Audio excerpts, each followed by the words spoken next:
Oh, you're brave.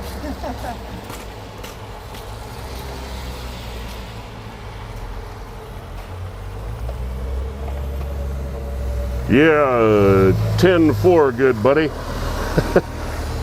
10-4, good buddy. I think we got us a convoy. Read a little bit. All right, bye. Oh, excuse me while I crawl out of my office that has yet to be plowed, I might say. But I'm not complaining. Welcome to Season 3, Episode 4 of Niagara 411 Live with Sterry. That would be me.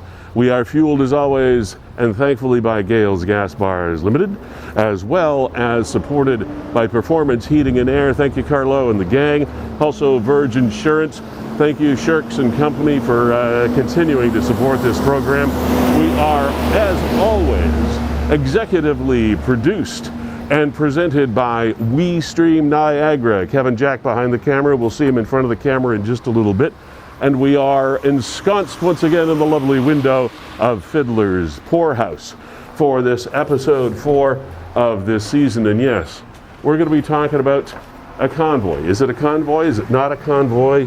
Is it a thing? Is it not a thing? Is it much ado about nothing? Or is it much ado about something?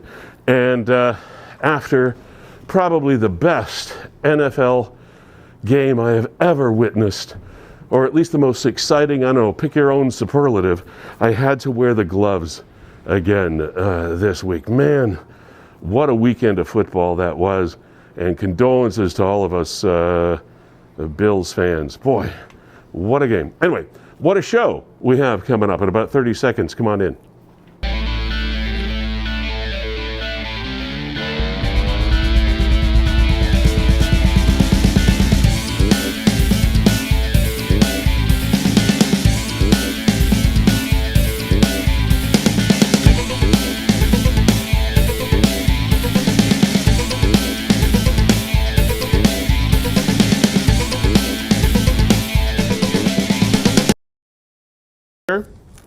We are here, foggy glasses, new mask. I want to talk about this in a little bit. First of all, did you see this Velcro stuff you got here, Kevin? It's sticking to my gloves.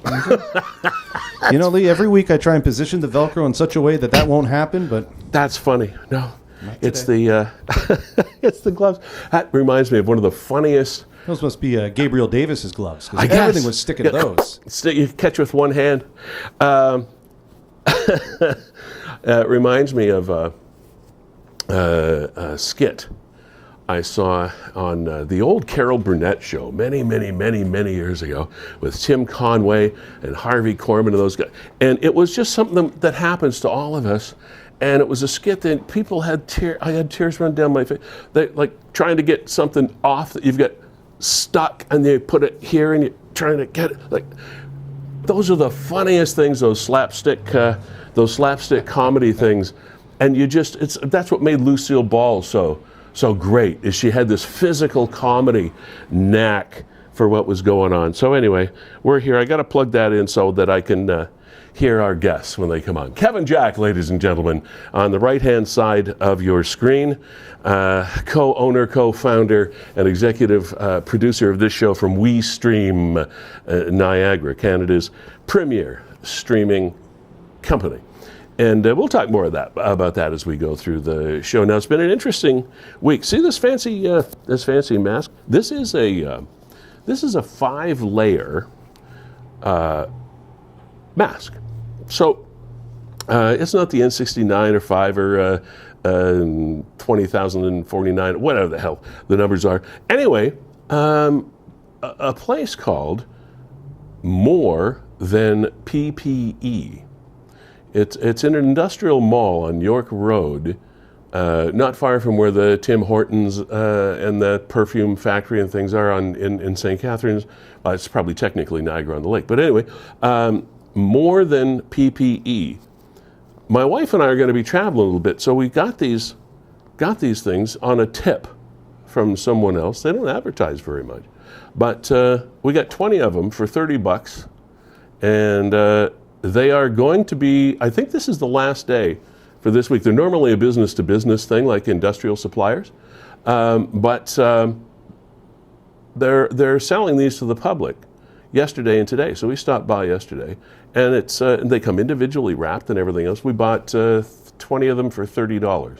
So there it is right there, Lee. A lot of us would take that shortcut to get up to 55 if you're headed to Niagara-on-the-Lake. So it's just beyond there. Yeah, it's just on the north side of the Queen Elizababeth Highway. Yeah, there it is right there. Yeah, more than people. So check them out today. If they are selling them to the public today, if you want to check them out, I got to toss this over here. Anyway, I want to talk to you about that. Yeah, Kev? Lee, just along those lines, here's a shot from our family yesterday. Yeah. We went down to the Niagara Falls Convention Center. Oh my gosh! And there's little Alex, 6 years old. He got his second shot, as did my daughter Ayla, got their second doses. Hi, Ayla. And then there's the entire Alex. fam jam. There I am yesterday with my Leanne, beautiful Kevin wife, with a nice Leanne. new haircut. Yeah. Yeah. Oh, all right. You don't need to see all those. Yeah. Now, but here's the deal though. Now you got this at the Convention Center in Niagara Falls and Stanley Avenue, right? Yes. All right. Now, two things I want to explore there. First of all, you're feeling pretty crappy today. Yeah, I am. This one's kind of hit me. Yeah. You know, beyond just the sore arm, I had a headache this morning, and then it crept through my whole body aches. Thankfully, Lee, you threw me a lifeline, brought in some aspirin for me. Hey, I'll bring whatever drugs. That's not the right thing to say. But, Lee, the one thing I wanted to impress is that it's not that busy down there. And walk-ins are welcome. Yeah. So if you're waiting to get your shot, and I'll tell you, here's why we did it. We wanted to rush and get our children's shot because Lord Hergy said that if somebody in my kid's class gets sick, gets COVID, the entire class is going home unless they're double vaccinated. And they just changed the window from, I think it was previously 30 days to 21 days. So we just flew down there yesterday, got them shot. So at least now I know that if somebody in either of their class tests positive, I can still bring my kids to school, which means I can still work. And that's what it's all about. I don't know if you've been following, well, yes, I do know, actually, that we've all been following the sort of yin and yang, push and pull, suck and blow sort of situation that is between the Niagara Regional Health Unit and the Ontario Public Health people. And we could discuss this and take up the entire program with it, which we are definitely not going to do. But once again, Niagara is set apart from the rest of the province. And Kevin, before I move on and talk about today's show, which we've got a lot going on today, I received a telephone call on my cell phone, a robocall on my cell phone from, and this is true, I'm not making it up, I'm not joking, from the Ontario Medical Officer of Health, Dr. Moore. Yesterday morning, a robocall. You did? Yes. The readout said it wasn't a blocked call. The readout on the display said Ontario Health. I thought somebody was calling me to tell me I'm going to die or something. But anyway, I answered the phone, and hello, this is Ontario Medical Officer of Health, Dr. Moore, Karen Moore, whatever. And then I waited. At first, I thought, is this guy calling me for me? And then I said, okay. And then it went on. And it was the French version, so now I know I'm getting a robocall. And he was thanking us for getting our 2 vaccinations, which they obviously had that information, and encouraging us to roll up our sleeves and do the work by going for vaccination booster 3, et cetera, and I thought, this is unprecedented. Yeah, I never had that before. In Ontario. So you haven't had one? No, I never had a robocall. But I'll tell you, here's what we went through is our original scheduled shot. Mine was for Saturday night, this coming Saturday, at 10:30 p.m. at the Shoppers. Okay. But when I booked it a month ago, sure, I'll take it. Then we realized that we could book at Niagara Falls, so we booked for Friday and canceled our Saturday. Then we realized we could just walk into the falls. So we brought the kids. My wife Yeah. and myself went down there yesterday. The kids got their second. My wife and I got our boosters. Right. And we're all a little bit on the limp today, but want to encourage people, if you are waiting for an appointment, you don't have to wait any longer, and especially parents of school-age children, go get your second shot. That way, if the entire cohort is sent home, as per Dr. Hergy, your child can still be sent to school. Now, Cohort. how the school boards are going to deal with that, like, for example, you got a class of 20, one person tests positive for COVID, so 15 of them go home, but there's 5 students that are double vaccinated and they still go to school. So I have no idea how the teachers are going to manage some sort of hybrid teaching environment with some kids at school and some trying to do online learning, but this is not the mess I created. As has been the norm through this whole thing, confusion reigns supreme. And that will give us a segue into the lineup for the show today. Yeah, incredible lineup. As I mentioned or alluded to in the office down the street is the fact that, I don't know if you remember that song by I think it was Charlie McCoy or whatever, and McCoy somebody, boys, we got us a convoy, 10-4 good buddy, and all that. That's when the old CB radio thing was all the rage in the 70s or early 80s, whenever the hell it was. Anyway, we've supposedly got this convoy for freedom of truckers. And the focus for a lot of the news reports has been on from BC all the way out across Canada, and there's going to be 68,000 trucks. Well, there are those that... This is this morning, I think, in Fort Erie. Anyway, this rally for freedom, as they're calling it, is underway. Now, there have been a lot of comments about it. It has created a lot of online nasty rhetoric. It has also created, as I mentioned before, confusion. We have our expert trucking consultant to Niagara 411 Live, Dave Bennison, coming up on the program in just a couple minutes. He is a professional truck driver, has been so for almost 2 decades.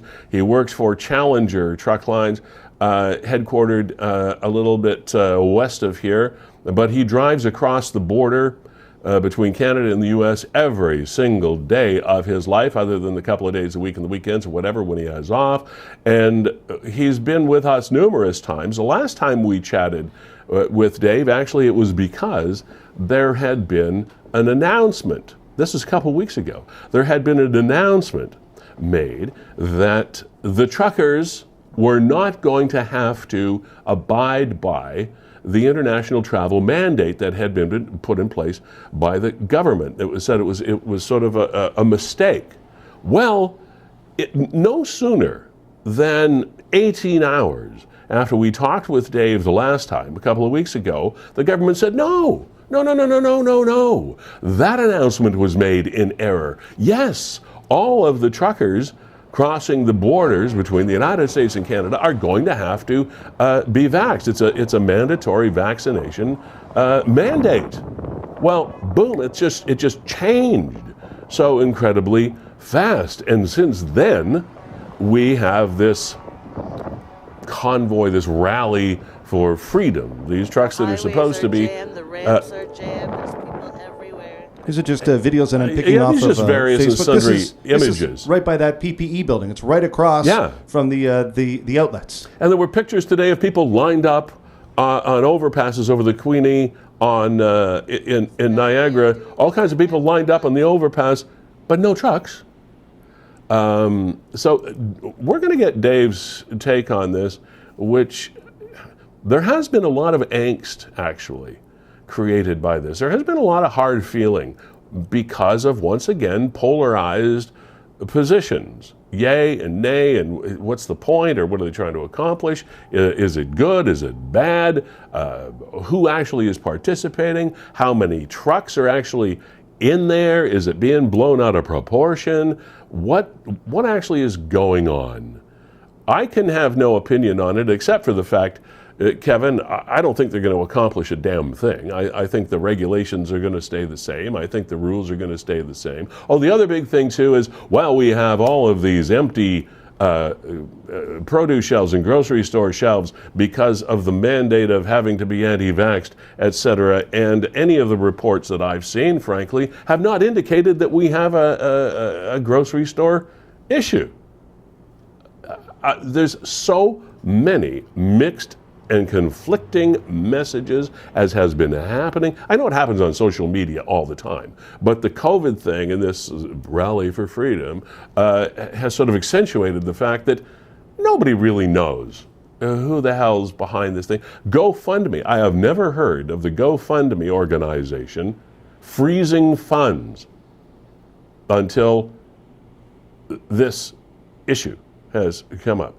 The organizers of this rally for freedom, the truckers, opened a GoFundMe campaign. There's over $4 million in it, and the GoFundMe people have frozen the account, saying, "Hey, by our regulations and our procedures, and legally, we have to have complete transparency on all of the money we get." And where that money, that goes through us to you, where the money is going, how it's being spent, etc. And they were obviously uncomfortable with that either lack of or not complete transparency. So that account was frozen, and I think that was an announcement made just a little over 24 hours ago. So there's a lot of crap going on around this. Are there hooligans involved with that kind of implanted or embedded themselves in the group? The Truckers Association or the people that are putting this on said, we don't want violence, this is a peaceful protest, etc. But there's a lot of violent rhetoric. There's a lot of populist right-wing rhetoric on the internet as well. Even some of the people wearing the whole Make America Great Again Trump hats and that kind of stuff. So this may be a pivotal point in how do we communicate and what do we believe when we see things on the internet, and what's reality and what is fiction. So Dave's coming up, right now, I guess. Yeah, if you have any, we haven't seen Dave. I sent him a message, but if you want to send him a message, I know you got more of a direct line because we were interested on his perspective. He is a trucker, and he's joined us on the program before. Here, while you do that, I'll let people know that... send him a quick note. At 12:30 today, we have, we're so proud of this girl. Our good friend, Jasmin Jasudavicius, is coming on, and Lee, I was absolutely glued to the TV Saturday night. She was the opening match of an incredible card. It was the big heavyweight match that a lot of people have been waiting for. She was first out of the gates up against a hometown hero, Kay Hansen, and she won. Yeah. She destroyed her. The other girl, well, it was by decision. It was, but the other girl was on the receiving end of everything. I can't remember exactly what the judges' scorecards read, but it was. Jasmin won all 3 rounds. Yeah, so we're so proud of her. So proud of her. To go back on what I said, I guess something has to be unless the other person gives or there's a knockout. Then I guess it has to be by decision. You fight to the bitter end, right? Right. 3 5-minute rounds. Yes. Is what it lasted. It's grueling. And even in professional boxing, the heavyweights only go 2-minute rounds. And this, you're kicking and So I did send a note to Dave. Again, he drives for a living. He works every day, and who knows? He might be going through the border at this given moment in time. So we can share this, Lee. Here is a post from Facebook today of the Convoy. There's Amanda Johnson. Yeah. And she seems to be following it. Okay, now this is, do we know where this is? Just plugging in my phone. We'd have to tell just by looking at landmarks. Yeah. There was an accident earlier, but apparently moved out of the way. But, here, this definitely looks like rolling through St. Catharines. Yeah. Oh, yeah, that looks like it's leading up to Lake Street or to Ontario Street with those baffles on the right-hand side. Oh, wow. But this is, traffic is moving. We're not blocking traffic. It's not. There you go. There's the overpass. There's the people in the overpass. But where are all the trucks? They're flying. Yeah. You're saying it looks like a regular day on the QEW. And when I was looking at some pictures, and again, when you're looking at the internet, you're not sure where the pictures come from. it's context is a really important thing. I don't know if you're used to driving on the Queen Elizabeth Highway between Niagara and Toronto, but there are a lot of trucks on the road on a Thursday. Now this is funny, Lee. Going into the weekend. They're just going by here. It looks like the Vineland Way Station. Imagine they threw the lights on that thing. Oh yeah. During the convoy. Sure. Oh yeah, y'all got to come in and get weighed. Yeah. Yeah, we're going to be here for 8 days. Now, that being said, even though to put some balance to this, even though it doesn't appear that Niagara was affected a whole lot by this initiative, the OPP did issue a warning that traffic would probably be slowed down through the GTA, and I did hear this morning that there were accesses off the 401 and the Queen Elizabeth Highway onto highways like 400, etc., that had been blocked so as to not create any further safety issues of regular traffic trying to merge into the so-called convoy or whatever it is. So there has been in the Toronto area through that whole heavy traffic corridor, there has been some interruptions in traffic, but I don't know whether it's necessarily been because of the trucks or because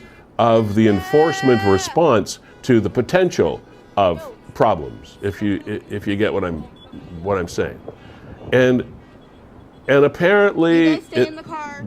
It's the because we're on a busy road. Why, Mom? And you Because see we're on a busy road. Right across from Bass Pro there in that one. Yeah. And this is obviously from this morning, some of the footage. Check, see if I got a response here. Lee, I don't know your take on it. My take is I wish them all the best. You know, I mean, I'm all for peaceful protest in this country. I'm all for freedom. I get whatever freedom. it is, I'm for freedom. But, you know, at the same time, if you drove that convoy through a vaccination clinic, we might all get to where we need to go a little faster. Yeah. So, and I know Dave would be here if he weren't otherwise importantly occupied, like maybe earning a living, like some of the other people that are on their way to Ottawa that aren't currently earning a living. I want to read you something that Dave sent me earlier today via a direct message, because we go back and forth a fair bit on this stuff. He said he sort of lit up Facebook with his own post today because there are those that took issue with his position. So these are direct quotes from his message today. He said, "I have two friends in the convoy. They're lucky if there were 200 trucks. According to the convoy people, they will tell you 60,000 trucks and thousands of trucks coming from the U.S. It's all BS." And he put a video up this morning at 7 o'clock. There was him and one other truck on the road going across Queenston-Lewis Bridge. I just got a note back from him. He said, "Yeah, sorry, I just got to do my stop here. Be a minute." So he will be popping by. Okay, good. And we'll talk about this. So some of the overpasses. Yeah. And then my wife and I were talking about that. I said, how much money can these guys afford, or men and women, afford to drive from British Columbia to Ottawa and back on their own dime for this purpose? And Dave said to me today, when you think about it, you got to fuel up 3 times to get there, 3 times to get back. It's $800 a tank, $5,000 for a round trip in one of these big trucks. Most of these guys driving truck, you earn a good living, but you don't have $5,000 just to throw into your gas on principle. Really? He says what's really out of proportion, and he said what pisses me off is that truckers in the long run are going to end up being the bad guys, and et cetera. So, and that Dave is a trucker. I mean, he's an international hauler. He's going over and back, and he's vaccinated, obviously, so that's why he can continue his business. And once you're vaccinated, he's having no problem continuing, right? No. Yeah. Okay. No, he's double vaxxed. Also mentioned to me a few days ago that it was kind of ironic that since this mandated vaccine thing came in, they haven't even asked him for his papers. Bye-bye. They see him every day. Now, that said, he does use the ArriveCan app, and he's kind of he's pre-screened logged in himself. and all the rest of it. Right, so you understand that it's not like they're just saying, we don't care. No, they do care. They of just course already they care, have the but they information. trust the fact that and especially when you're a regular person that's driving there and back. Now, I want to talk about this quickly. In case Dave could check in at any time here, or Jazz could. Yeah, Lee, here we got a situation is we've got Jasmin, who's joined the room, and then I also see Dave is there. Okay. I think we'll just have Dave hold on. I don't want to chew up any more of Yeah, Jazz's Dave, time. if you don't mind, because we got sort of a time conflict here. Coming up at 1 o'clock, Sienna. She is a young lady in a wheelchair. We first talked to her about lack of accessibility when the International Festival of Lights was on in Niagara, and it was a really interesting conversation. She's a great girl, and we said, without doubt, someday we're going to have her back on. Well, today's the day, and we're going to talk to Sienna at 1 o'clock about that issue. Coming up right now, Jasmin Jasudavicius, undefeated UFC fighter from St. Catharines. Jazz, how are you? I'm doing well. How about you? I'm super. Congratulations. Thank you very much. I'm not undefeated though. I have one loss. But, in the UFC, you have a loss? Not in the UFC. Well, I only had one fight. That's what I'm saying. In the UFC, you are undefeated. That's right. All right, and you fought Kay Hansen. You fought Kay at a UFC event, UFC 270 it was called, in Anaheim, California. Which is spectacular. What I would love you to do, Jazz, is just walk us through that day and evening from the beginning to the end. Like, to give us a bit of a peek behind the curtain, behind the scenes. All right. So, I woke up in the morning pretty nervous. So I woke up earlier than kind of anticipated. I thought I was going to sleep in, but I got up, I think it was around 9, and, you had that nervous energy. So I text my coaches. We plan to do a shakeout. So I text them. I say, hey, I'm up. I'm ready to go. And so we met up half an hour later up in the workout room that they provided for us. And I did, just the same stuff that we've been doing in camp. I did a bit of striking, I did a bit of grappling, some drilling, and that really helped kind of get the nervous energy out of my body. I didn't really sleep very good the night before because I got my hair braided, and it was, it wasn't too tight or anything. She did a very good job about that, but it was just like having a big braid on your head, it's like presses on it. I don't know what that's like. But luckily I slept very well all through camp. So, even though I didn't sleep good the night before my fight, it wasn't a big deal. So I woke up, had the little shakeout, felt good, went back to my room and had some breakfast, and then just kind of got ready. Sorry if it's loud. We're I'm at practice watching right now. Yeah. But can you show us? Can you flip your camera around and? Yeah. Good.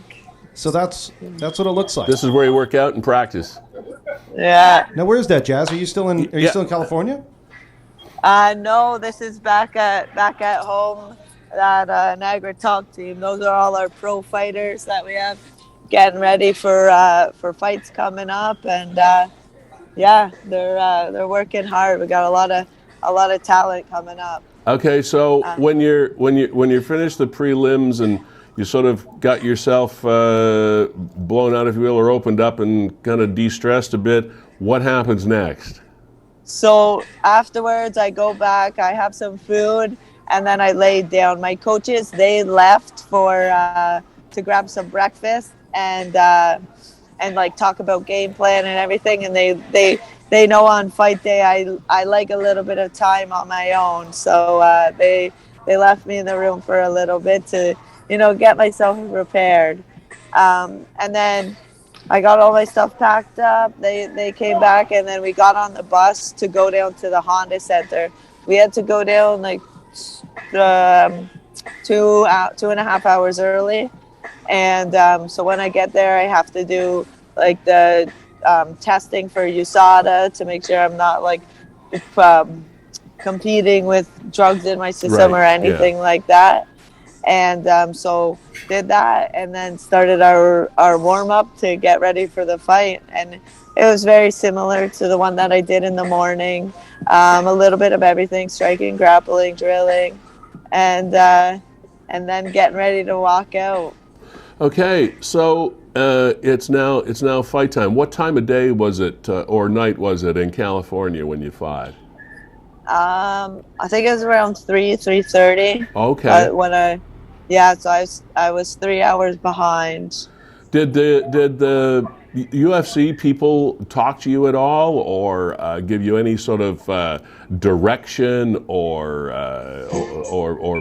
instructions or anything like that? Like for the fight? Yeah, like how everything was going to go, or if this isn't your first rodeo as a fight is concerned, was the UFC experience about the same as your other experiences? Yeah, it is very similar. Like, I mean, all fight organizations kind of run kind of the same trend. Okay. However, with the UFC, there's far more cameras. Like the whole time I was there, during fight week, during the weigh-ins, during getting ready for the fight, there was a camera like right there, at least one, if not multiple ones. So, but other than that, it's very similar. I mean, they treat you super well for the UFC. Like, they give you the food and the supplements and everything that you need for the fight. But yeah, it's a pretty standard procedure. Like, yeah. Did you feel any different coming out for this fight, being your first fight under contract with Dana White and UFC, et cetera, since your life changed when that happened? Did you feel different when you were coming out to get into the ring? I didn't feel too different. Like, I got a little bit more hype because I saw the crowd. Yeah. I love having a crowd there, so I was like a little bit more excited, but it was like business as usual. All right, so round 1, 2, and 3. Just give us sort of a thumbnail version of walking through. Now, you fought 3 5-minute rounds, right? Yeah. Okay, so and it was by decision, but by all senses that we're aware of, you pretty much dominated the fight. Is that true? I mean, yeah, I'd like to say so and think so. I played it very safe, that fight. I wasn't like opening myself up. I figured the best way for her to beat me is like me putting myself out of position, me doing something silly, like not respecting the defense or anything like that. So I played it very, very safe this fight, and that's why I got the victory. I didn't want to have a UFC debut and lose. Oh, that broke my heart. that would have broken your heart for sure. Jasmin, let me ask you a question here. It's Kevin in the background. Going into the third round, your corner told you no more kicks. She seemed to be at least grabbing your foot. What was that like for you? And I noticed you did still kick when you had an opportunity. Yeah, they said no more kicks unless it's set up like properly. So yeah, I was kind of throwing some like naked kicks where she could see them right away. But yeah, in the third, I finally put something in front of it. Okay, so you go through 3 rounds. You win by decision. What did you feel like when that was announced? That was amazing. I felt like I was on cloud 9. It was just euphoric. It's almost like I was in a dream, and I was just like going through the motions. Like it's almost like weird to think about it now that I actually did that. Like, I was watching the fights after and looking at them. I'm like, I can't believe I just did that like an hour ago. It's like crazy. All right, so now after the fight, the big interview happens. Walk us through that experience and what you said, because I know you had a conversation with Kevin about this before. Afterwards, yeah, I had all the interviews, and it was. I feel like I just talk and talk and talk and talk. There's no thought behind like what I'm saying. But one guy in particular. Do you remember what you said just as Joe Rogan was going to talk to you. Do you remember that? Oh yeah, I saw it. So it was like Joe. I turned on like Joe Rogan, and then it like clicked in who he was. I'm like Joe freaking Rogan. Jasmin, I got to tell you, I had the hair on my skin was standing up because I could just feel it from you. You're in the moment, and you're like, Joe frickin' Rogan is coming out to talk to me in the Octagon in Anaheim, California. Holy crap! At a big crazy. UFC event. Like, wow. Was this always your goal, Jasmin? I mean, you kind of got into UFC late in the game. Was your goal there? And then when you realized your goal, like I said, that moment that Joe Rogan's coming to talk to you, what were you feeling at that time? I was on cloud nine. It's completely euphoric.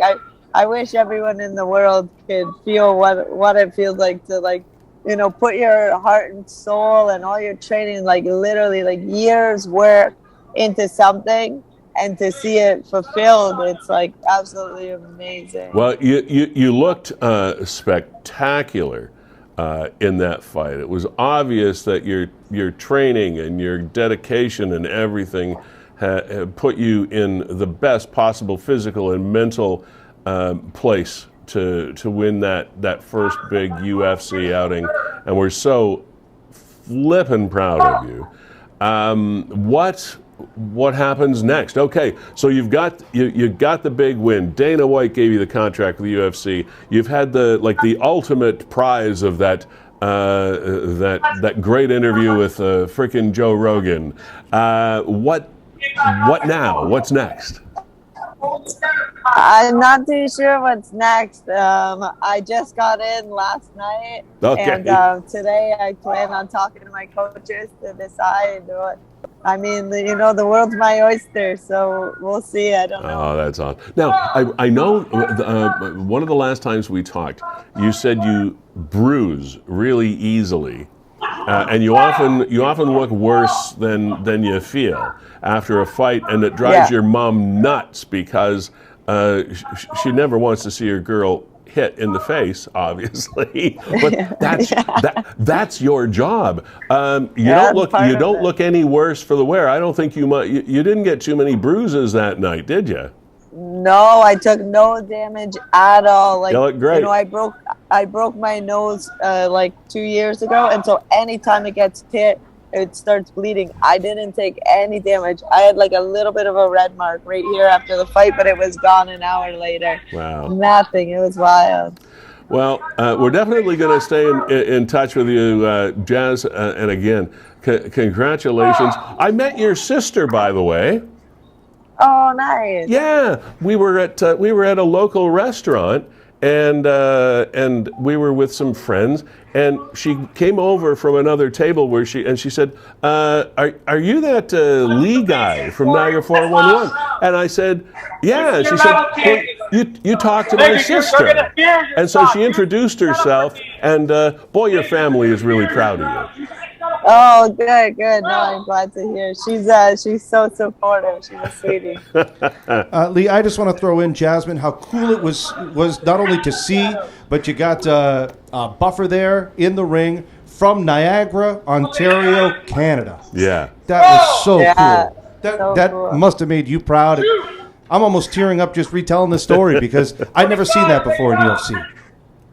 I had so much support. So many people sent me messages, like, leading up to the fight, in fight week, and they're just like, hey, you don't know me, I'm from Niagara, but just want to tell you that we're rooting for you. Like, all those messages just like warmed my heart and just gave me so much more confidence going in there.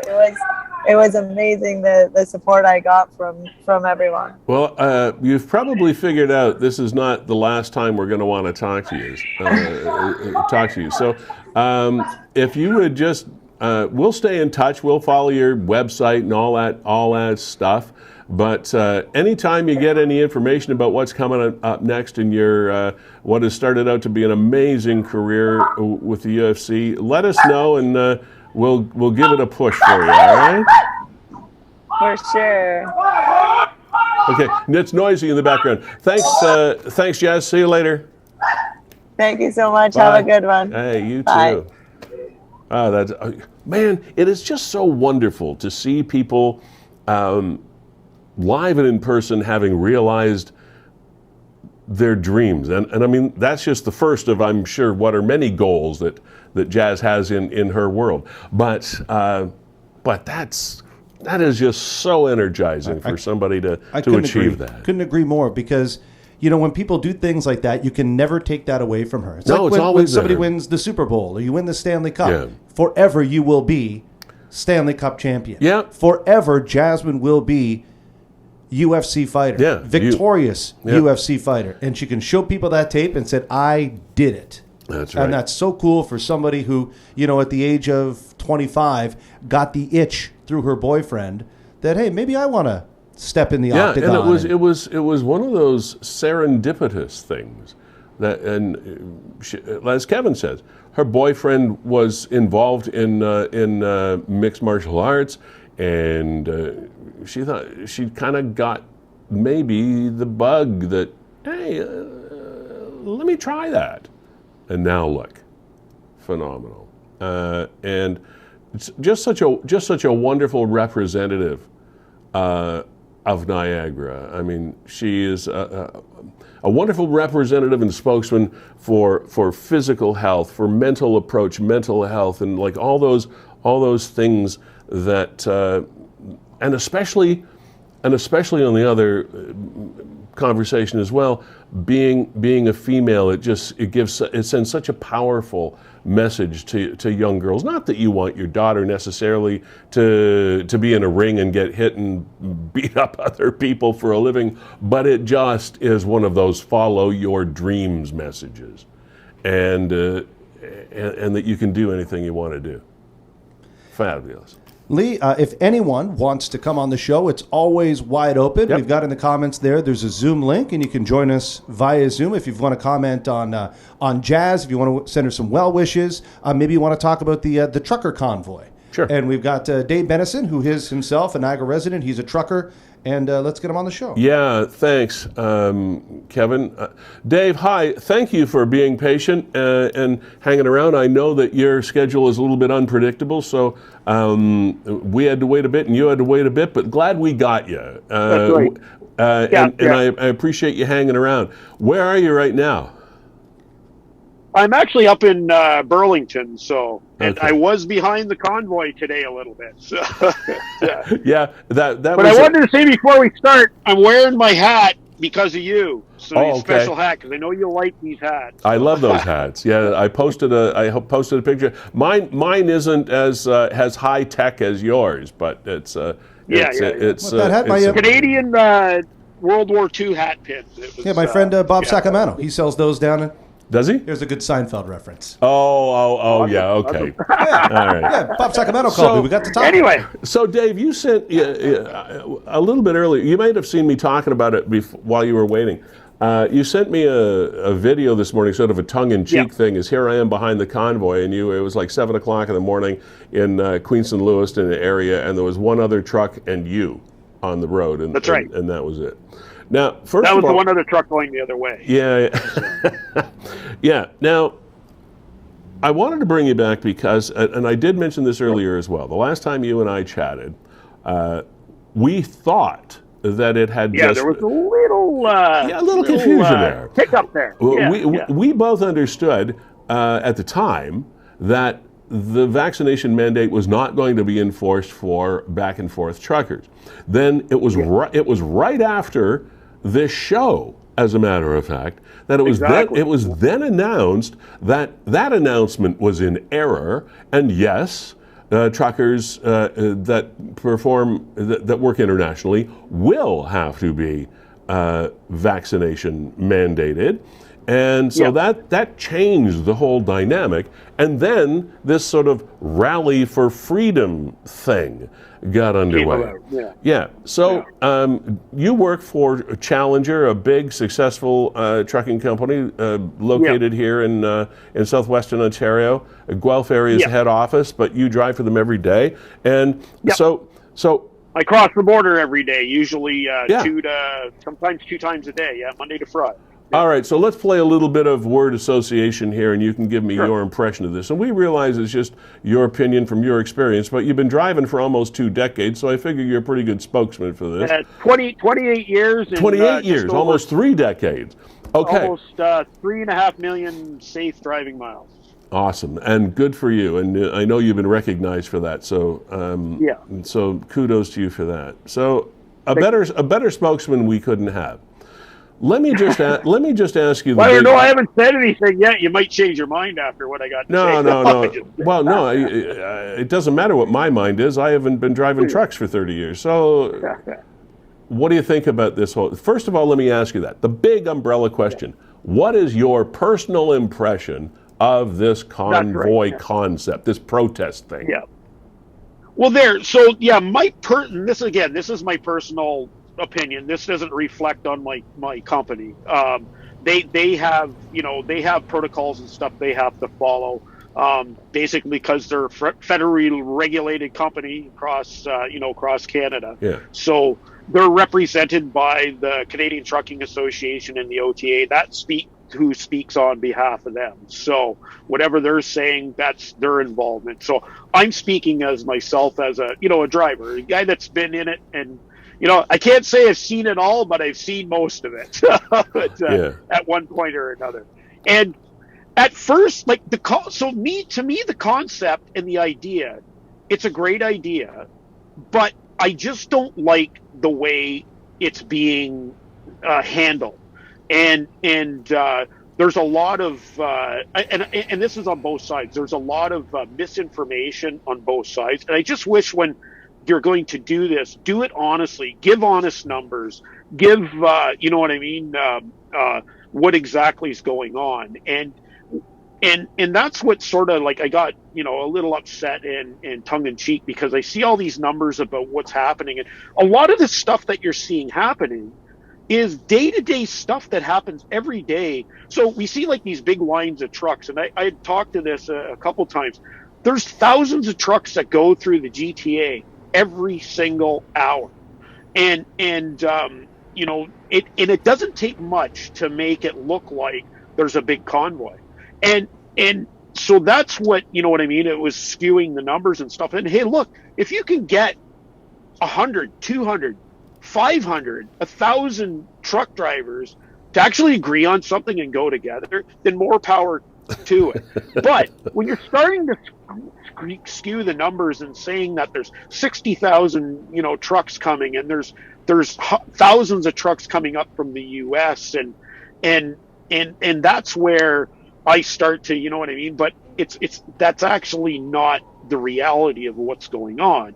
And then when I start seeing, there again, I'm looking at different sites and stuff, and I see threats against the government and stuff, and that's where I sort of have to draw the line with in my opinion, is it's fine to do it, but do it. There's proper channels to go about. If people don't like Trudeau and that, hey, I totally understand, but there's proper channels to go about it. And this here, for now, might look like a good thing, but 6 months down the line or 3 months down the line, there could be repercussions to this that not only affect us as drivers on both sides of the border, but the general public as well. Yeah, perception, public perception is an important thing. Dave, from your knowledge of what they are trying to accomplish, I realize this started as a reflex motion against the vaccination thing.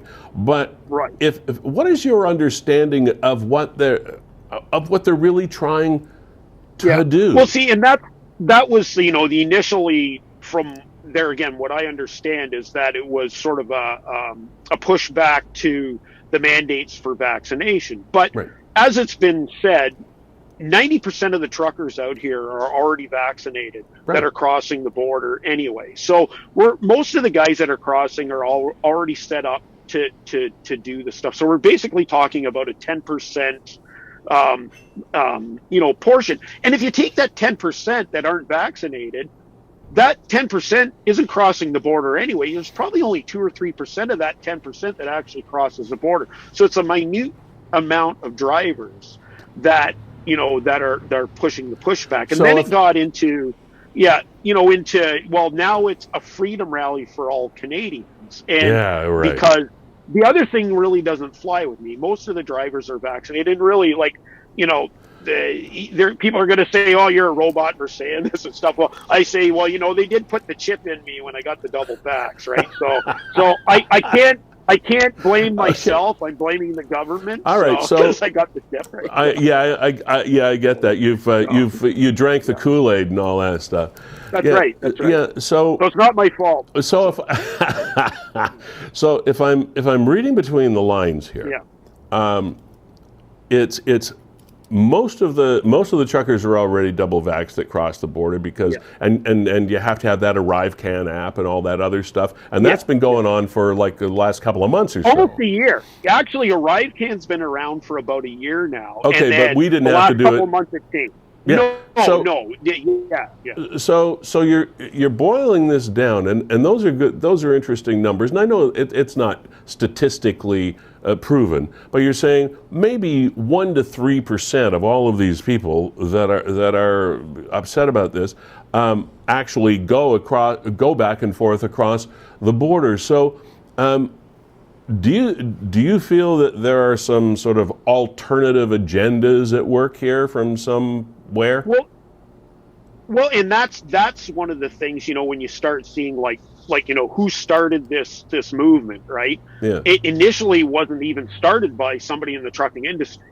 It was started by a political party person. There again, that you know what I mean? I would have more respect if it was an actual, somebody in the trucking industry, but it's not. There's all these funds that have come in, and you guys were talking. I heard you talking about fuel.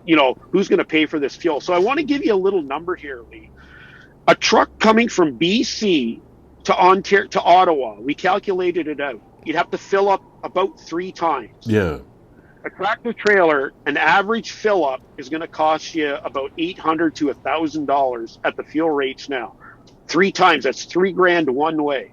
Round trip, $6,000 out of your pocket. And that's not hauling freight or anything. That's doing it for basically nothing. Now, you times that by, if you had 60,000 trucks, Lee, there wouldn't be any fuel left in Canada within a day. I never thought of it that way. Here's another number. 60,000 trucks times 70 feet is about 1,200 kilometers. That would be like a lineup from Windsor to Quebec. Okay. And that's just not what's happened. Yeah. All right. So, and that's what I mean. It's skewing the numbers to look like it. And there again, I there's guys out here. I really respect the guys. Like there's a lot of guys today. When I crossed the border, I got in behind the rally there today, coming across the Burlington Skyway. All right. And to me, from what I saw, it was 15, 20 trucks and a bunch of vehicles. And they were blocking most of the lanes up. Well, that's a choke point. At any given day, there's 1,000 trucks crossing there.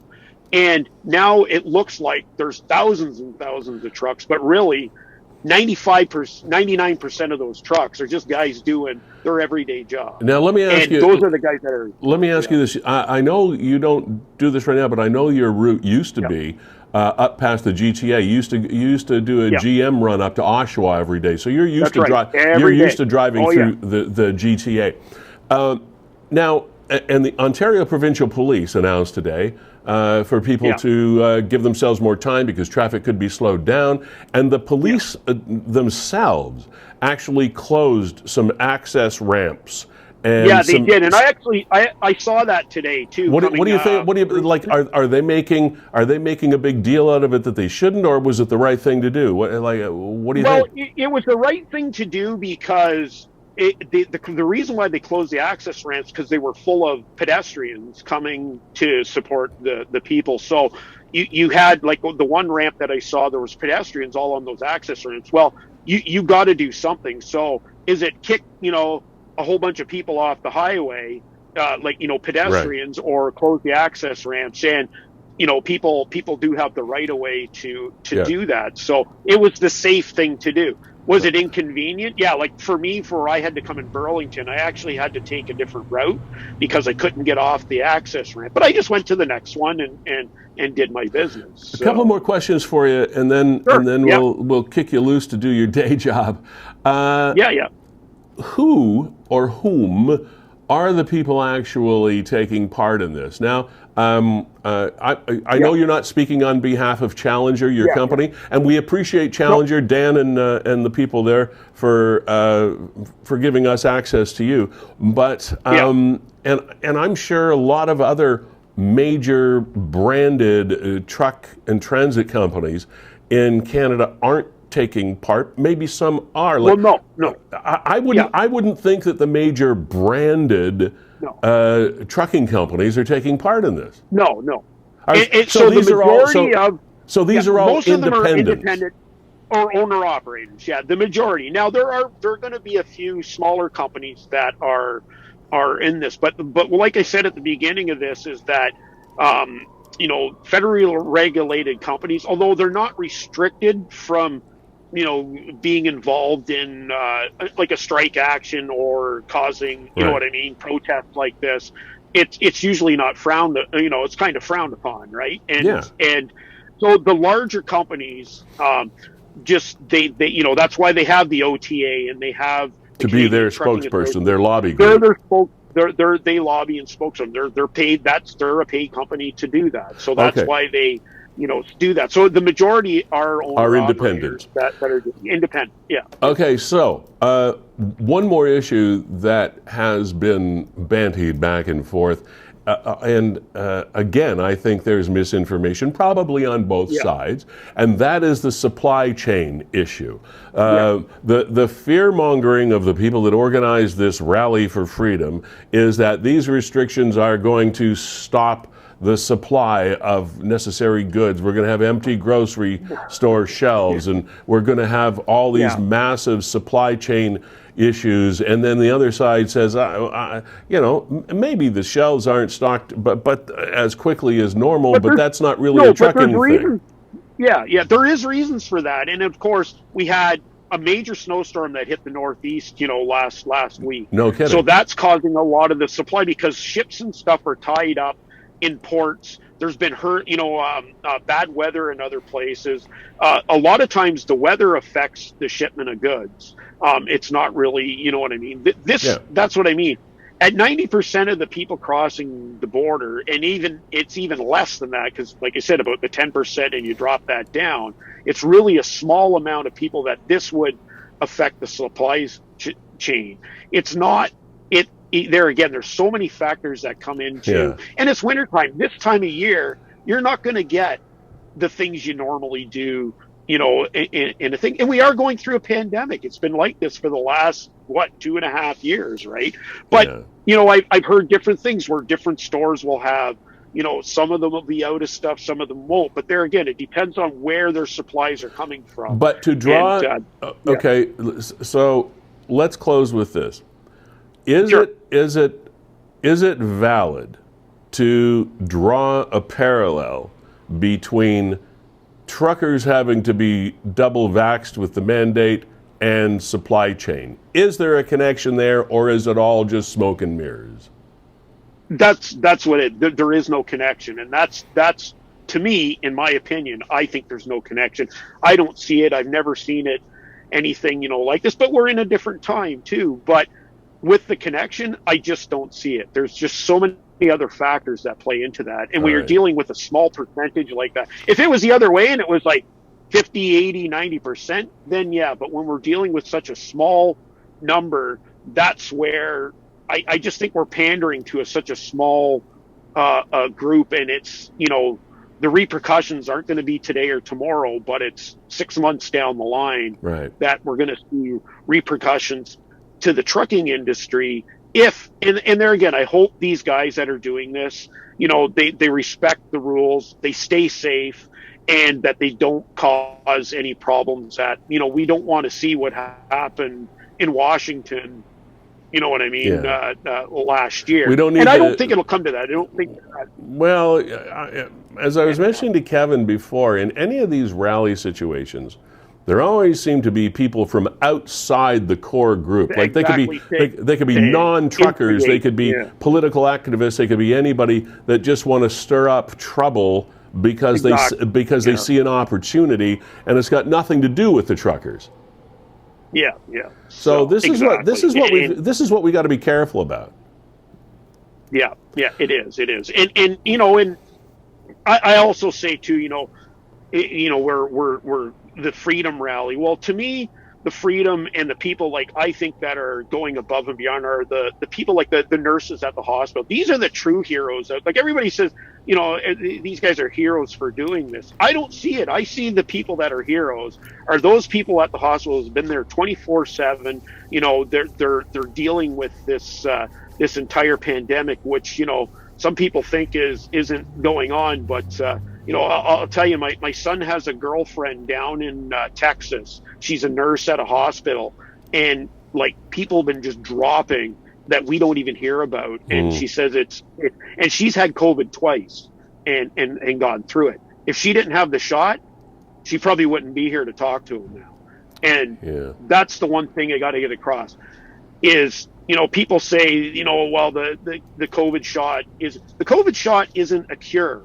It's to make sure that when you get COVID, and if you do get COVID, you don't die from it. And that's the way I look at it. So. Dave Bennison, almost a triple decade driver, 28 years plus. And how many miles accident free?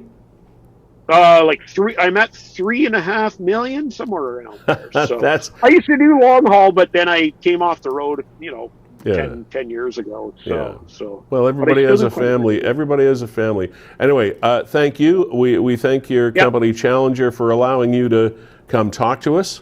Because not a lot of companies would do that. They want to, you know, they don't want somebody representing them. But on a personal level, I appreciate it. And stay safe out there as always. We'll talk again, I'm sure. Thank you. And we'll talk again, and I'll make sure I let my robot overlords thank you and congratulate you for letting me on. Okay, man. Thanks. Have a good one. Thanks, man. And may the force be with you, sir. And with you. Okay. Well, there you go, Kevin. Again, as usual with these kinds of things, there's the left, the right, the middle, and then the right one. So you don't know, but it's perspective is such a wonderful gift, and if anything has become more important through social media and all the complicated communications avenues that we have, if there is anything more important than perspective, I don't know what it would be these days, because it's so important. Context is important. Every time you see a picture on the internet, or somebody sends you a picture or an article on via email, Instagram, Facebook, whatever, Twitter, whatever, perspective is so critical, unbelievably critical. I really appreciated his insight. Yeah. Lee, just moving the show along. I'm going to get Sienna set up here in a minute. Please, yeah. But on Niagara 411, we do have an update. I'll call this breaking news, if you will, but an update on one of the stories that we covered a few weeks ago, and that was right around Christmas time. There was that guy in North End St. Catharines, that gunpoint robbery of his Range Rover. Remember we played that video? Yeah, we played it like in his driveway. In his driveway, like 7 in the morning. A guy came up in a driveway, rang the bell, he had a gun, and said, "Give me the keys to your Rover," to the Ranger, he says. Anyway, you see there's the update here. Yeah. Okay, I'm sorry. I was watching the video again like everybody else. NRPS investigating gunpoint robbery, blah. Update 1, the investigation into the St. Catharines gunpoint robbery has been ongoing by 1 District St. Catharines detectives since December 28th. Detectives were able to determine that the suspect vehicle in the stolen Land Rover left the Niagara region on the QEW.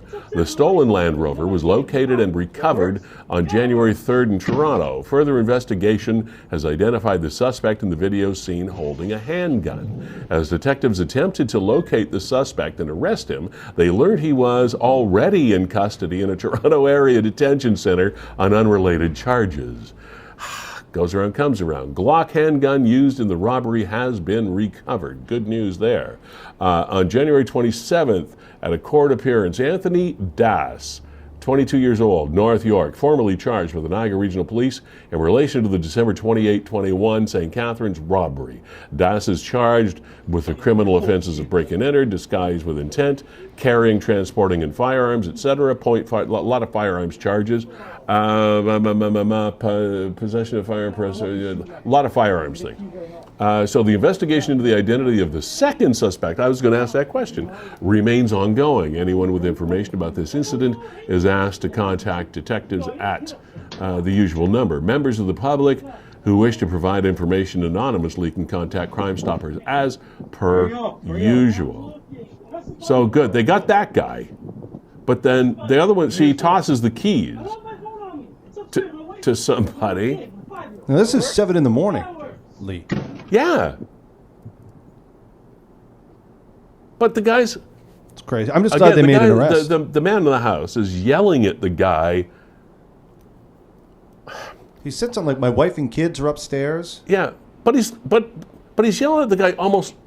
I don't want to fuel conjecture, but almost like he knows him. Right? Like a guy shows up at your door with a gun and says, "Hey, I got to go upstairs and get it." What are you talking? Like, what do you like? It's like I would be frozen if somebody shows up at the door and says, "Give me the keys to your car," and he's got a gun. Like if he doesn't have a gun, I'm saying, "Get out of here!" But the guy's got a gun on me. The fellow on the other side of the door that we didn't see, I don't know. He seemed more pissed than he seemed afraid. To me. I got a thing going on. I'm having breakfast. I got Cheerios. What? Didn't that seem kind of weird to you? No, it did. I couldn't believe how cool he was, but he was very cool. He was angry. He wasn't afraid. I think in a lot of situations that are extreme like that, I don't think we know how we'd react. Maybe you would react like that. I mean, I know. We're not in them, right? We're not in those situations. We see this on reality TV shows all the time. The cops are investigating something like on a Dateline or something, and we were suspicious because the suspect didn't seem to be emotional. Well, some people don't react emotionally to things. Not, as you said, not everybody reacts the same way. No, absolutely. Lee, to get us back on track here for the show, I'm very excited. Did I take us off track, Kevin? No. We're moving right ahead. I'm kidding. At the end of the show, we're going to feature, I think it's Mike Lynch. Mike Lynch. We've never featured this artist before. He's a St. Catharines. I think he was born, raised in Beamsville, resides in St. Catharines. He's a country artist. And he just put together and shot a video with all kinds of St. Catharines locations. So you'll love the video. It's called Sawdust. And that's at about maybe 15, 20 minutes time. Our next guest time has gone fast. Is Sienna. And Sienna, we first came upon Sienna and we're blown away. She blew us away right away, Lee. We said, this girl is amazing. We have to have her back on the show. And I'll let you take it from there. We'll get Sienna on. Yeah, thank you, Kevin. And before we do that, again, we've had such a jam-packed show today. I want to thank our sponsors before we move any further, and I forget to do this again. Gales Gas Bars fuels this program as our title sponsor and our main sponsor for this program, and we thank you so much for being there. Gales.ca is where you go to find out anything and everything about them and everything they do for the community. Jessica Friesen has become a really pivotal person and influencer in the Niagara region, and justly so. She serves on the board of the Niagara Parks Commission and so many other philanthropic things that they're involved with. So thank you to Gales for that. Performance Heating and Air, Carlo and the gang, thank you. I know this is a crazy season for you folks, and we appreciate you sticking by us. Verge Insurance Group, Mark Shirk, and gang, thank you for doing this. Believe me, we value your participation greatly. And Kevin and I still have a plan to display some pivotal numbers that the program has been able to generate over its life, and in particular the last season, how we've grown. But actually, we are so busy that some of those things, as far as blowing our own horn, kind of takes a back seat because there aren't enough hours in the day sometimes. But we will do that, and it is a valuable service that our sponsors provide us, and hopefully that we provide them. Sienna is a Fort Erie resident. She joined us first of all when we were chatting about the International Festival of Lights that was a really cool attraction in Niagara Falls, and it was a situation where they had checked in and said, is it an accessible event? They said yes, and when Sienna and her people arrived, it wasn't as accessible as it should have been. So it led to a larger conversation of mobility and accessibility and lifestyle for people in Sienna's situation. And she impressed us, as Kevin said, so much. We said we'd have her back, and thank goodness we do. Today's the day. Hey, Sienna, how are you, kiddo? I'm good, thank you. How are you? I'm terrific. Thank you so much for coming back. And I just wanted to lay that groundwork just in case someone hadn't seen the original conversation that we had, but thousands and thousands and thousands of people did across Niagara and beyond. And you probably saw the comments. Everybody was just so impressed by you and how you still had this positive attitude in spite of all the challenges that you go through day to day to day. And what we wanted to do is explore some of those other challenges that you do have. And in particular, I know we wanted to talk about the living conditions and the accommodations that folks in your situation are in. And yours has improved lately, I understand, or relatively recently. Yes. Well, first of all, if you could give, for those that haven't met you before, give us just a quick thumbnail explanation of your physical situation, what situation you have to deal with from a medical perspective. So I am diagnosed with cerebral palsy, muscular dystrophy, epilepsy. I'm also autistic and have fetal alcohol spectrum disorder.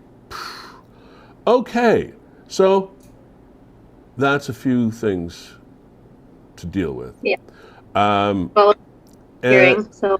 And your domestic background has been challenging as well, I understand. Yeah, absolutely. So I was born in Hamilton at McMaster, actually, was a preemie. I was living with my biological family. Then I went into the foster care system with Family and Children's Services Niagara. At 18, aged out because I didn't get adopted. Went through the shelter system while waiting for a DSO placement. Ran out of shelter placements due to exasperating all of them and using them all, and my needs not fitting within the shelter system. And then actually ended up at Eastwood Manor, which is one of the places we are going to be discussing today. Okay. Sienna, what happened with your, and again, you can refuse or deflect any of these questions, but I think it's important that people understand backgrounds of folks. What happened with your biological family that you ended up, as they say, going into the system? So I was abused from childhood. So Children's Aid was involved from the age of 2, obviously until the present day. So they ended up removing me after lengthy investigations and many hospital visits at McMaster Children's Hospital, which resulted in investigations of abuse. As well as my school, I actually went to Alexander Public School before it got torn down, and my teachers were calling on a regular to Family and Children's Services Niagara. So you were in you were in foster care for a while, right? And unfortunately, it's really hard for individuals with disabilities to get placed in foster homes because of the accessibility limitations of homes. Right. As people, unfortunately, are less inclined to adopt those with disabilities, as they come with a lot of challenges compared to a more abled child, so to speak. Absolutely.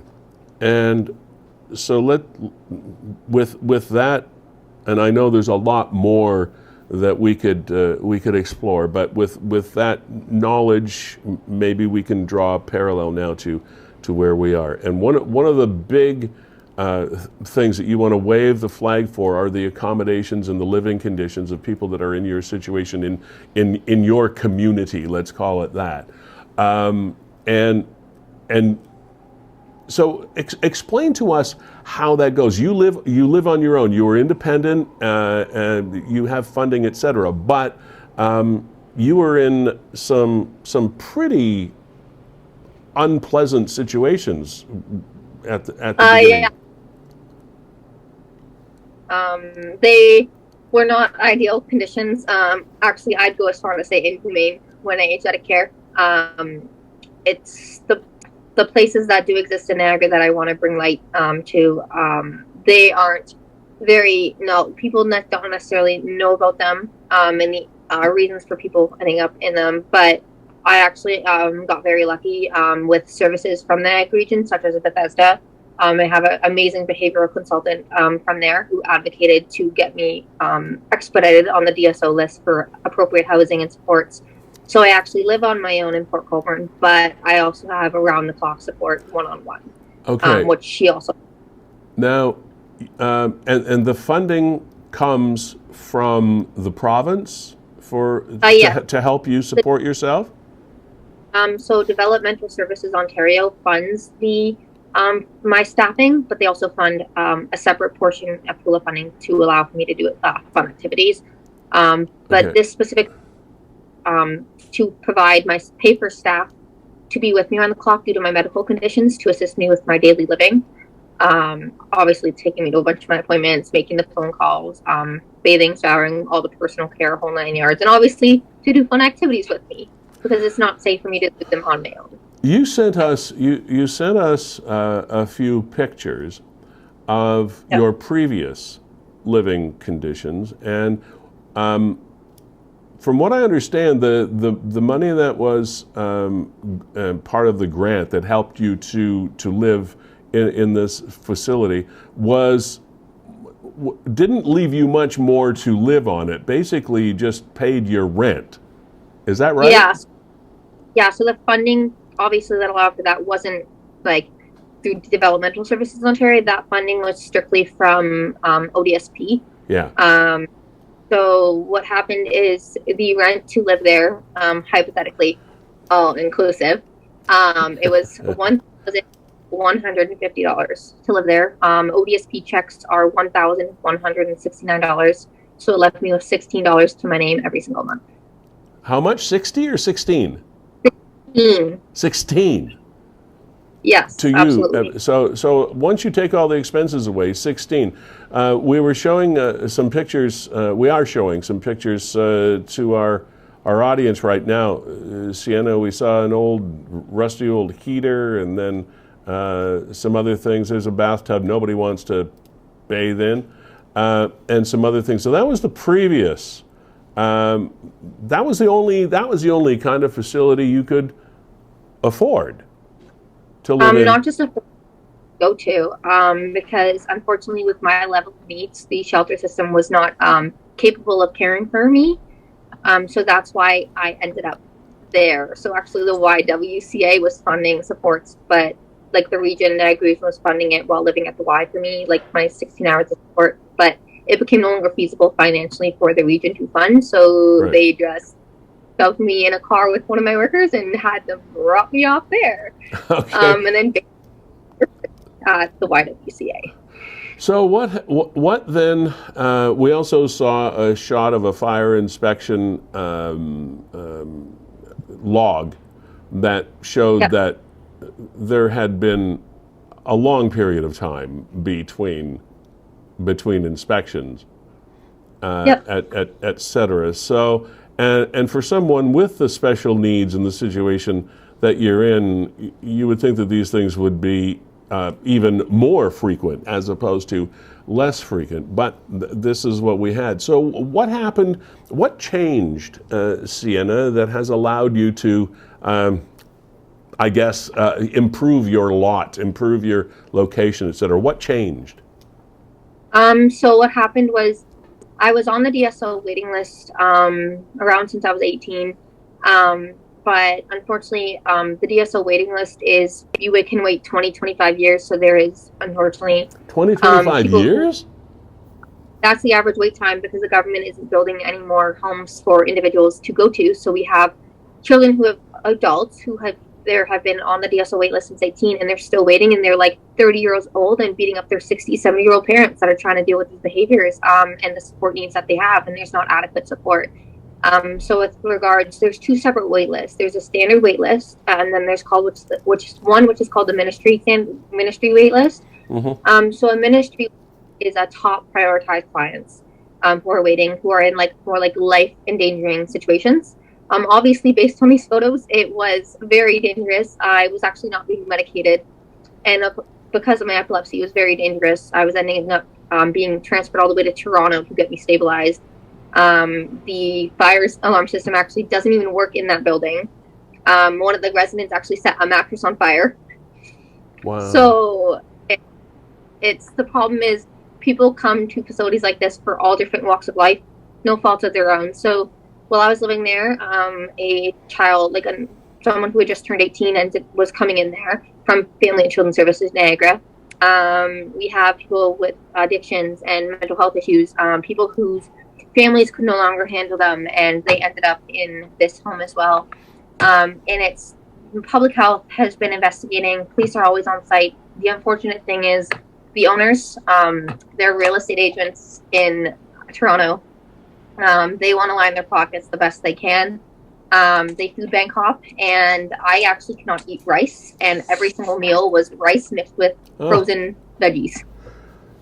Wow. So I actually lost weight while living there. I actually went missing a handful of because of my epilepsy. I had wandered away, and I was missing for 48 hours at one point, and the police were not called. So there's a lot of issues, and the police time, I think, an hour and a half away somewhere random, and they brought me back. They found me, and they knocked on the door, and nobody answered. There's that live there. People are so hungry because we don't get fed. They would be calling 911 because that's how hungry they are. When I wasn't medicated, I actually went down seizing, and it's like this family and community. We only have each other because there's nobody else. There's hypothetically one of the owners are always on site, but they aren't. So one time I seized, and I went down, hit my head hard. I guess I was vomiting while I was seizing. All these residents came, and they rolled me on my side. They called 911, and they undid my coat that I was wearing. They did everything they needed to do to keep me stable until paramedics could arrive. Unfortunately, the owners get very mad when 911 gets called because that means people are coming in, emergency personnel and conditions. And it is what it is. And actually, one time the fire department was called for all my seizures, and they're responding quicker than the paramedics. And the next day, after a few times fire department came to do an inspection. Sorry, go ahead. Fire department came to do an inspection, like the fire inspectors, but nothing really came of it. They kind of tried shooing them away. And I was like, oh no, it's over here. Come see all this stuff. And I was kind of shrugged to the side by one of the owners. It's sad in a lot of ways because I am in a better place now. I have all the supports I need thanks to my support team. I don't have family supporting me. I had Bethesda Services involved. I had so Carol Hicks from Bethesda. She's amazing, phenomenal. I have a handful of people. I had Bartimaeus support services. I had them doing one-on-one. I had this amazing worker. I had a handful of people on a team. They became like my family. They were calling me every day, texting me, checking in on me when I was living in this, I call it the death trap because of how many times I've almost died there. Wow. And sorry, let me, and where specifically was this place? So Eastwood Manor. It is in Crystal Beach. Okay. And Sienna, what are these facilities called? You had a name for them. So ironically, some people call them unregulated boarding homes and or lodging homes. Public health doesn't even know what to call them. So every time they do an inspection, they have something different for the title on top of the page. There's a handful in Niagara. I just want to set some light on that. So there's the one in Crystal Beach called Eastwood Manor. There's another one in St. Catharines, Queenchester Terrace. There's one in here in Port Colborne where I live. I believe it's called Niagara Support, and it's by Officer Galof in Port.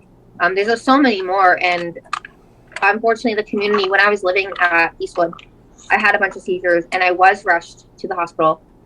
And I remember waking up and like going through Facebook. I was bored, and and went to see a nurse, and I saw a post on one of the Crystal Beach Facebook pages, and it showed a picture of the ambulance I was in taking me away, and it said, "Oh, probably some druggie again, overdosing." Oh, yeah. But in reality, they had no idea the actual situations of people living there.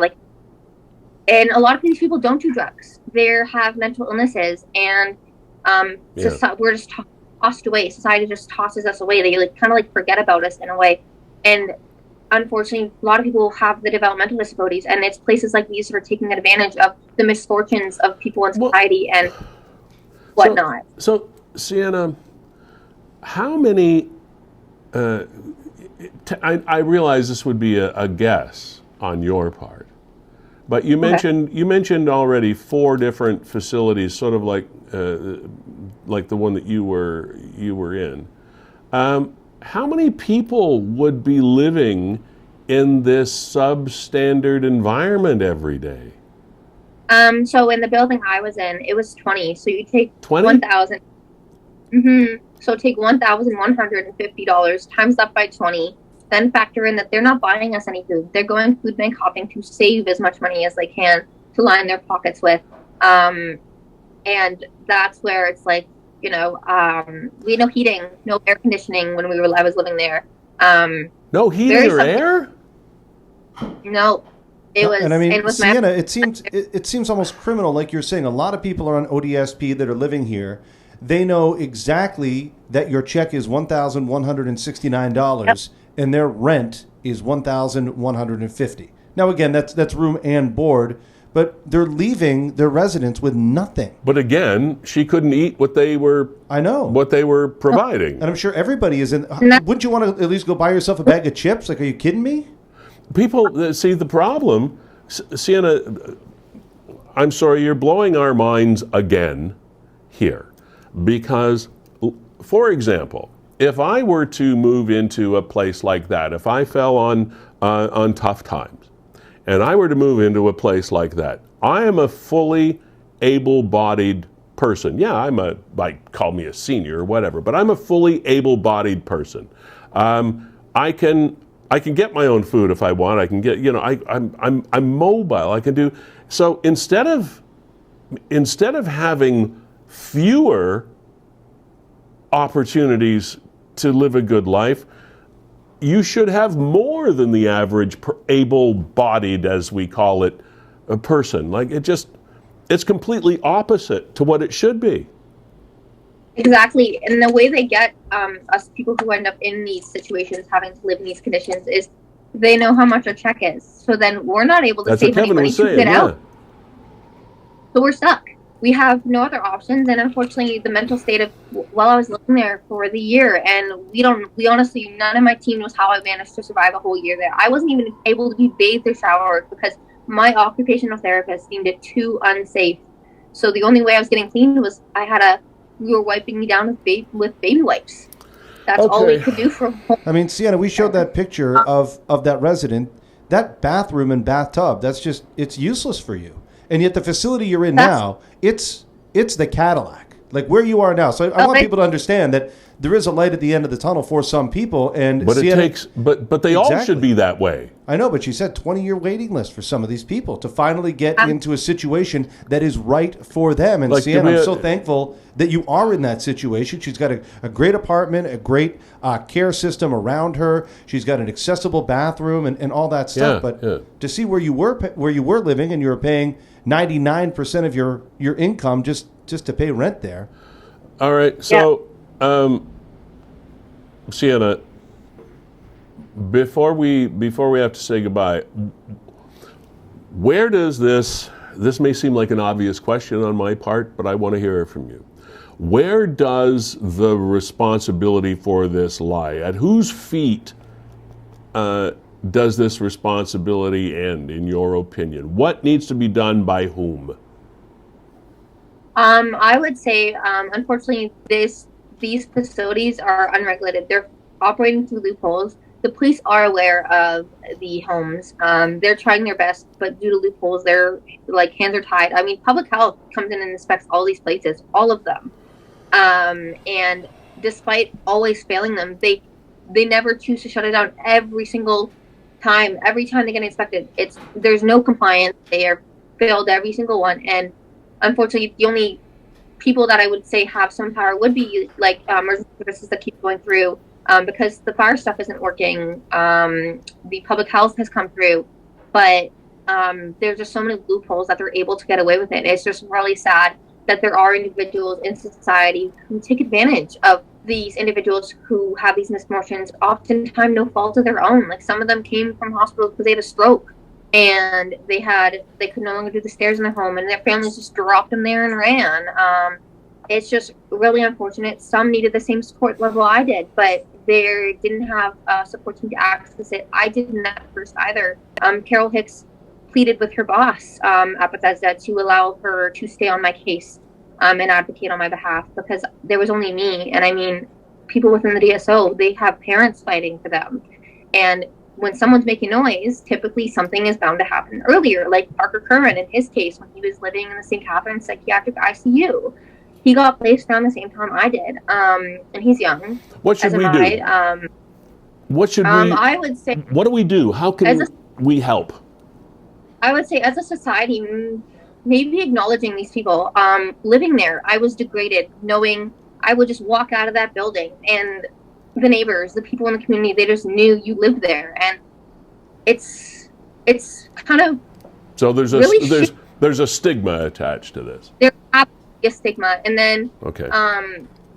Some people, when I lived there, one of my workers, she brought I think it was Tim Hortons, one of my workers on Easter she was one of my past workers from Bartimaeus. She bought coffee for everyone on Christmas, as well as a muffin from Tim Hortons for all of the clients, like the residents that were living there, because the conditions are deplorable. We weren't getting fed, and she knew that. So she wanted to do something nice for the residents. It's just these acts of kindness, like popping in and maybe bringing everyone a meal. All right. I'm sorry to interrupt you, Sienna. We've sort of reached our limit, but again, it's like a moment. And thank you for shedding light again. You're amazing, and you're an amazing spokesperson for the people that have to live in the conditions that you did. And I'm so pleased that things have improved for you, and your fortunes have increased to the point where you're more comfortable. And we will talk again, because there are so many things to talk about, and I hope you stay a member of our 411 Live stable, because we don't want to lose touch with you. Yeah, I absolutely would. I feel like, because I have had this fortune, I want to be able to use this platform to you got shed light on these things. You got it. In any way I can. Anytime you want it. Yeah. All right. Thank you so much. Okay, you're welcome. Have a good rest of your day. Thank you. Okay, MS, cerebral palsy, autism, and epilepsy, all in one amazing package, and still living their life. Kevin, I know we've gone overtime, and we have Mike Lynch coming up. He's a St. Catharines musician. You'll see in the video some St. Catharines sites, etc. You're going to hear a song called Sawdust. This has been Niagara 411 Live, Season 3, Episode 4. Thank you to Gales, Performance Heating and Air, Verge Insurance. I won't be here next week. Somebody will. Kevin will. Hoping. Have a great weekend. Bye. Found sawdust in my old guitar case. Yeah, I'm still trying to fix up this old place. I thought of you today when I picked up that old guitar. The things you used to say, like my my sad songs could break your heart. I know we're both in the right place now. Still got my dreams, you got your full house. Sometimes in my mind I go back there in time, how things used to be on that old place down on Albert Street. And I think of you every now and then. Things we used to do, all the memories that come rushing in. Wouldn't want to go back. Sometimes I sit and laugh when I think of you.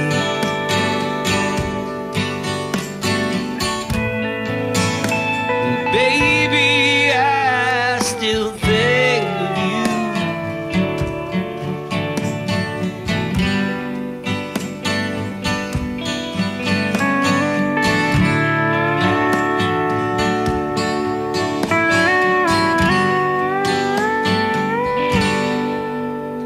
Sometimes, oh, I wish you could see me now.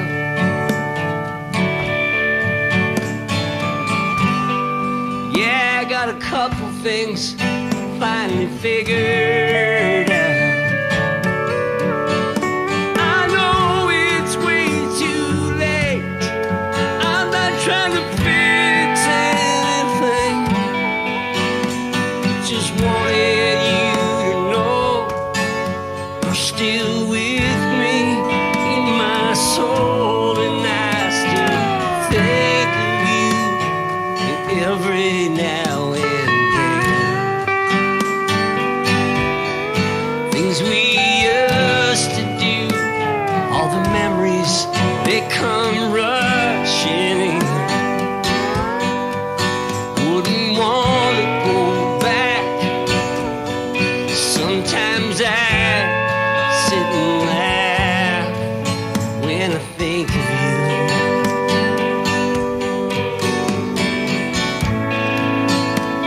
Baby, I still think of you.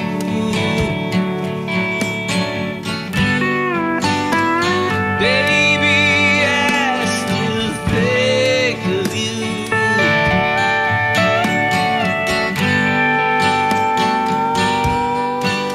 I found sawdust in my old guitar case.